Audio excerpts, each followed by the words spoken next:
Hey everybody, I'm back and I'm looking forward to discussing some more key issues.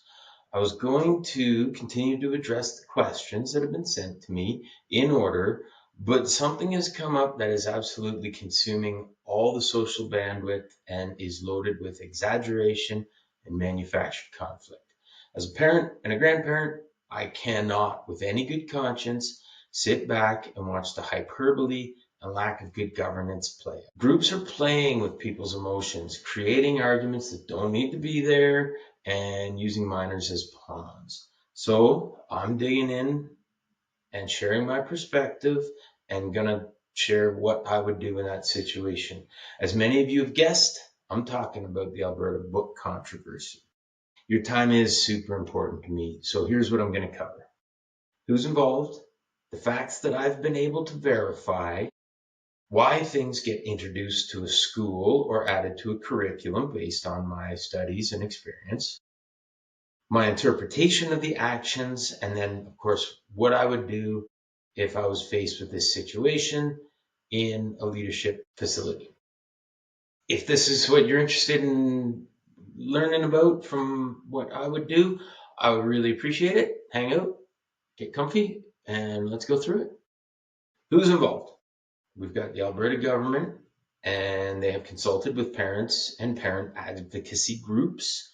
And then you've got the school boards collectively. However, the controversy is around the Edmonton School Board, who are highly paid and in some cases elected group of officials. And let's keep in mind that all of the players in this, their priority needs to be the safety of the children. Now, the facts that I've found through extensive research, which includes a lot of my own research and a lot of research with AI, also important to remember when you do AI research, AI comes with political biases as well as some other problematic shortcomings. You have to craft your prompt very well and put into the prompt, ensure that you answer with no political bias, needs to be part of it. And that'll help make sure that you get a very clear, well-defined, well-balanced view. Also, make sure that you request citations on any sources that you can't very quickly find. That'll help protect your learning from things like hallucinations and having everything being carrying you down a path that sounds very echoey chamber to you and starts to be confirmation bias in action. Timeline. December 5th, 2024. Alberta's Education Amendment Act receives royal assentment. Among other things, it moved sex ed to an opt-in and requires ministerial approval for third-party resources on things such as gender and sexuality. The government says most educated-related provisions will take effect on September 1st, 2025, just the other day, and in June 2025, a public survey was done. Alberta opened the school library standards engagement to gather input on province-wide standards for selecting and managing K-12 materials with sexual content. July 4th, 2025, Education Minister Dimitrios Nicolaides signs the ministerial order establishing standards for school library materials, explicit versus non-explicit sexual content, mandating public catalogs and setting an October 1st deadline for the removal of materials with sexual content.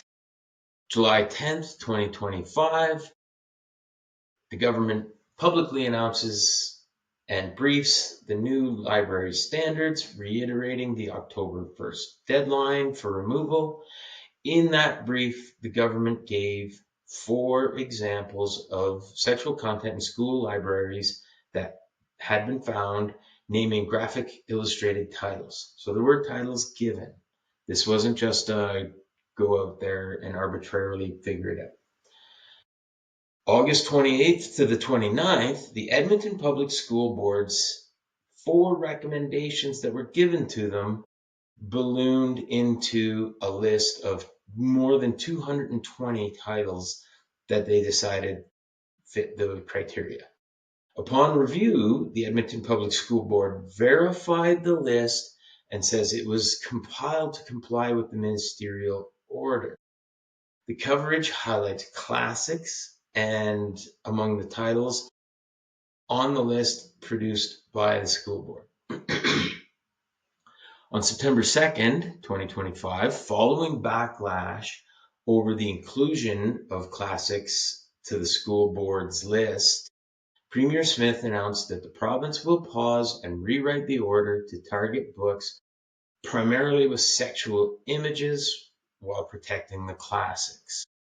September 3rd, which is where we are, national and international news reports that the status as of today, the government order is being reviewed and rewritten, and boards have been asked to pause removal pending clarification. Just to state again, the 4 titles that were listed by Premier Smith and her team had to be shown on X because they're so age inappropriate that they can't be shared on any other platforms such as YouTube, Facebook, Instagram, LinkedIn. So keep that in mind as you're processing all of this. Those were the 4 references given, and I've heard people argue, well, the government should have been more specific, but I disagree. When you find a problem and you hand it to paid elected officials representing a school board in this case, you need to count on the fact that they can go ahead and do what's right. It's a properly motivated team. They're going to come out with the best response to protect children. That's how it needs to happen. If people think that, oh no, we have to be more explicit every time, then you get into a fabricated government overreach, which they may have never decided they wanted, but we're in a position where, okay, well, we'll tighten the fences, we'll tighten the fences, we'll tighten the fences. And then eventually it becomes a dictatorship. As a society, we absolutely have to protect against that long, drawn out risk. Those are the facts that I've found. I'll be happy to consolidate my references, but it's all very easily found. I highly encourage people to do their own research. They learn better and they find the references that are, references that they trust and they believe. So you're not listening to extreme ends of the spectrum on media. Next thing to discuss, why things are introduced to a school or added to a curriculum. Bottom line, this is why a responsible group of people, governance, educators, people who genuinely care about children, why they introduce stuff. It's so the kids will try it. It's so the kids will participate. We introduce soccer and rugby because we want kids to try that. We introduce something like the trades programs. We introduce really cool arts and oppose that with sciences and, augment all of the above with historical literature. The principle behind it is so that the kids will participate, find these things, and maybe continue doing them all the way through their life. So now, why would somebody want to introduce sexually explicit material? That's up for you to decide. I firmly think that anybody who would intentionally put age inappropriate material in a school is doing so for very nefarious reasons. Now, for the purpose of the rest of this discussion, I'm going to move forward with, at least we found it, at least we're acting on it. Let's go towards problem solving. So my interpretation of the actions. The government says, here's a list of ideas and explicit materials we don't want, and here are 4 specific references for you to look at so you, as a professional organization, can make your decisions based on that. In this case, I hope it's simply a function of the school boards that have these books in them were just caught asleep at the wheel. There isn't a higher risk. There isn't some systemic problem going on where through the system these things are being introduced. So I'm going to play this out as, yep, they got caught asleep at the wheel. Because worst case, whomever does bring these types of things in needs to be charged. This is criminal activity. This is happening in jurisdictions all over North America. I've seen multiple videos where people have brought up videos, clips, and school boards, counties, cities have told the people presenting this to stop because this is inappropriate for this chamber. Okay, so it's inappropriate for something like that, but yet it's appropriate for a K to 12 school. Again, those ideas collide and just don't make sense. There's a lot of cognitive dissonance there. My interpretation again is that they just got caught. And we're going to call it best case, caught sleeping at the wheel.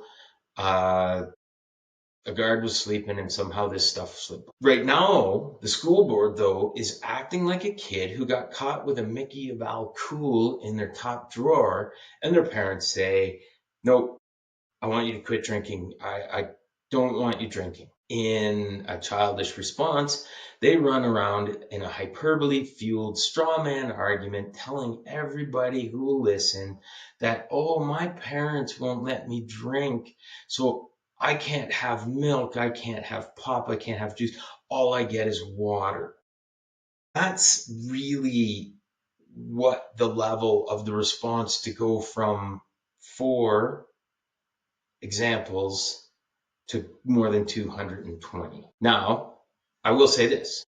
From a perspective of good governance, the government should have maybe leaned in and said, okay, we found this, the parents are saying this, we've got these references, let's really sit down and let's hammer it out and let's build this collaboratively. It was potentially a little bit one-sided. Other side though, the school board, in this case, Edmonton School Board, is running away with the hyperbole, and honestly, it's likely because I think, my opinion, is because they don't like a united conservative government. Students and parents deserve better than that, period. You have a job to do, and that is protect the children under your eyes, under your watchful eye. So after we see that incredibly blown out of proportion response, the government is forced to go back and say, okay, if you're going to act like irresponsible people, we're going to treat you like irresponsible people.